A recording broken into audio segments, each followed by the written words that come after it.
The Honourable Governor for speak. Thank you, Mr. Acting Speaker. And this question without notice is directed to the Prime Minister. It's in relation to our national security. And I did ask a series of questions on this matter earlier.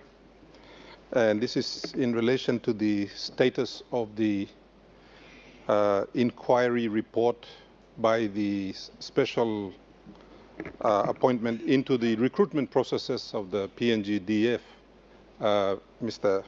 Acting Speaker, it is my understanding that the report is complete and it is either with the Prime Minister or before Cabinet.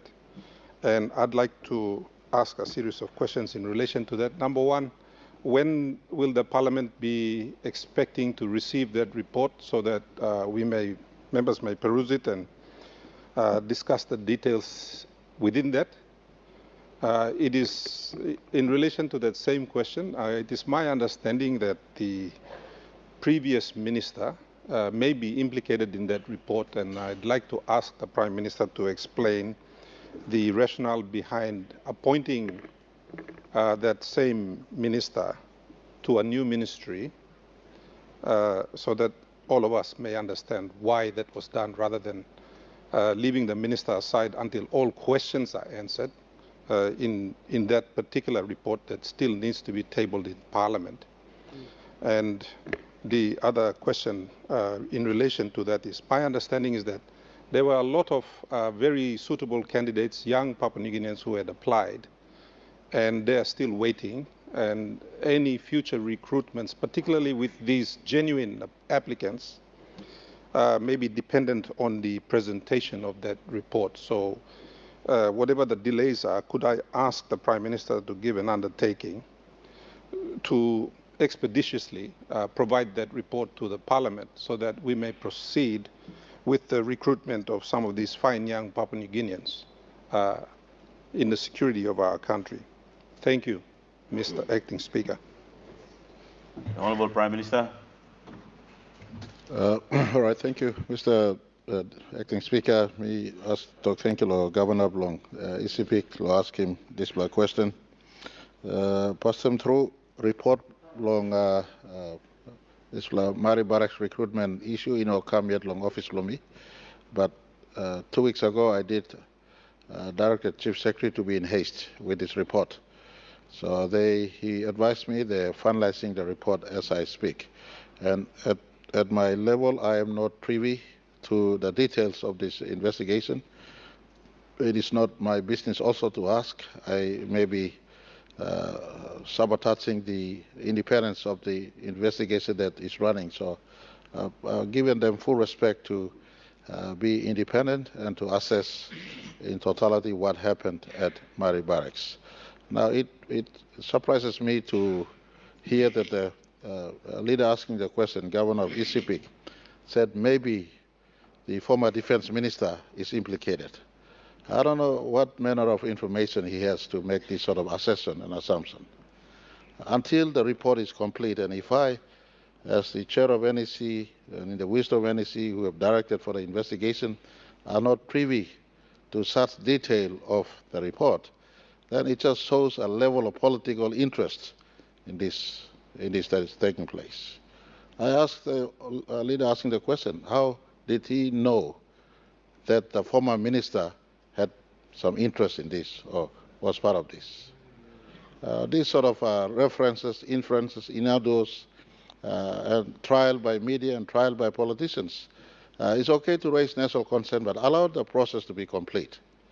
And then once we have the full report on table, then you could be then debating on this matter. So I could be then in the position to see whether a minister concerned has infringed and whether he has a right to be in cabinet or not to be in cabinet. When a process is run, I counsel all leaders. Let's respect the country and the processes of the country.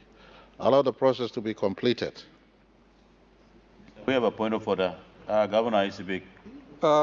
Mr. Acting Speaker, my question, and I believe my understanding of the English language is that if I use the word may, that does not impute guilt or otherwise. And therefore, my question simply put to the Prime Minister is that If the report is tabled, it will determine whether or not the minister was implicated. That was my question. And he was the minister responsible at all material times, Mr. Acting Speaker. And I'll allow the Prime Minister to continue on with the response. Mr. Deputy Speaker, most of us claim to be educated in this House. The basic etiquette of this Parliament, especially when standing order makes it explicit that there must not be innuendos, inferences, or assumptions. So the use of maybe is expressly an innuendo or assumption or inference.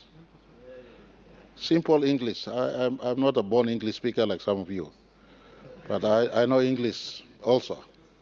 So let's have some respect and decorum. The investigation is running as compelled by the country, and it's a right investigation. We're not too far from this report being sent to Cabinet.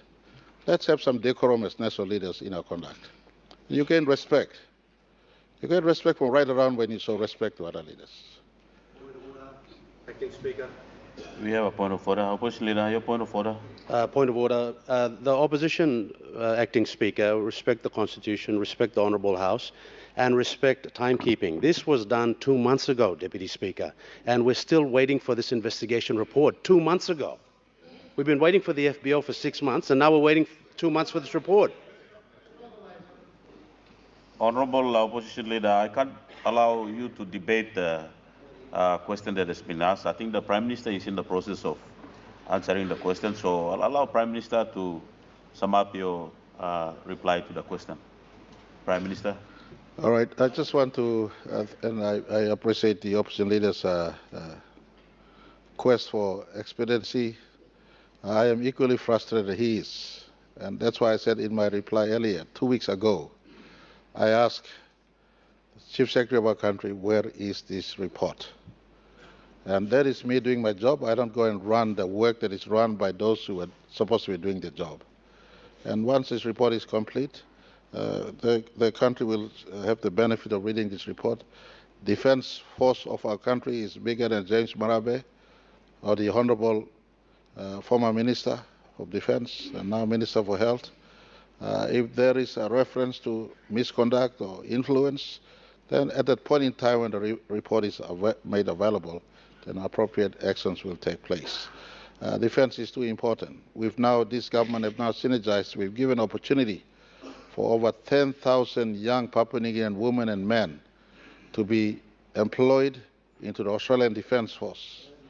We also have made it absolute clarity. We want to raise our Defence Force, this government by policy.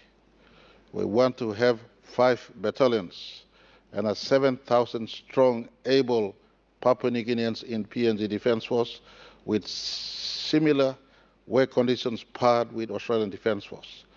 Defence Force is in defence of our national sovereignty.